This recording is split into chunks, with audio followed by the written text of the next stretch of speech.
আবুল বারকাত ইউসুফ বরবরী রহমাতুল্লাহি আলাইহি এবং ওই ব্রাহ্মণের সামনাসামনি দেখা হয়ে যায়।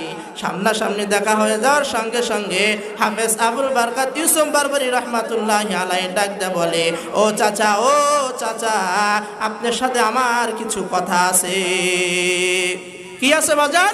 বলে আপনার সাথে আমার কিছু কথা আছে। ডাক দিয়ে বলতেছে, ভাতিজা কি বলবা বলো। বলে আপনি তো এই মালদ্বীপেই থাকেন। বলে হ্যাঁ, আমি তো মালদ্বীপেই থাকি, কিন্তু বাবা তুমি কে, আমি তো তোমাকে চিনতে পারলাম না। ডাকদা বলে, চাচা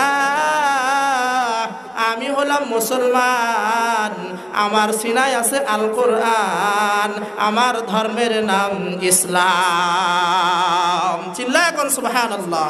ধর্মের নাম কি? ধর্মের নাম ইসলাম।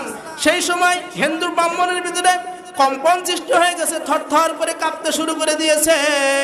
থরথর করে যখন কাঁপতে শুরু করে দিয়েছে, হাফেজ আবুল বারকাত ইউসুফ বরবরী রহমাতুল্লাহি আলাইহি বলতেছে, চাচা আপনি কেন কাঁপেন, আপনি কেন কাঁপেন, আপনি কি ভয় পেয়েছেন? বলে না ভাতিজা, না, আমি তো ভয় পাই নাই, কিন্তু তুমি একটু আস্তে কথা বলো। বলে কেন আস্তে কথা বলবো? বলে তুমি হয়তো জানো না, এই মালদ্বীপে এমন নিয়ম করা হয়েছে, যদি কোনো মুসলমানকে পাওয়া যায় তাহলে মুসলমানের গর্দান থেকে কাল্লা আলাদা করে দেওয়া হবে।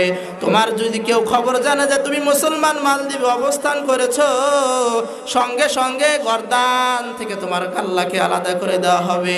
এবার হাফেজ আবুল বারকাত ডাক দেয়, বলে চাচা ঠিক আছে, কোনো সমস্যা নাই, আমি আর জোরে কথা বলবো না, কিন্তু আপনার কাছে আমার একটাই চাওয়া, আমার এই দুনিয়াতে মাও নাই বাবাও নাই, আমাকে যদি একটু থাকার জায়গা দিতেন তাহলে আমার জন্য একটু ভালো হইতো।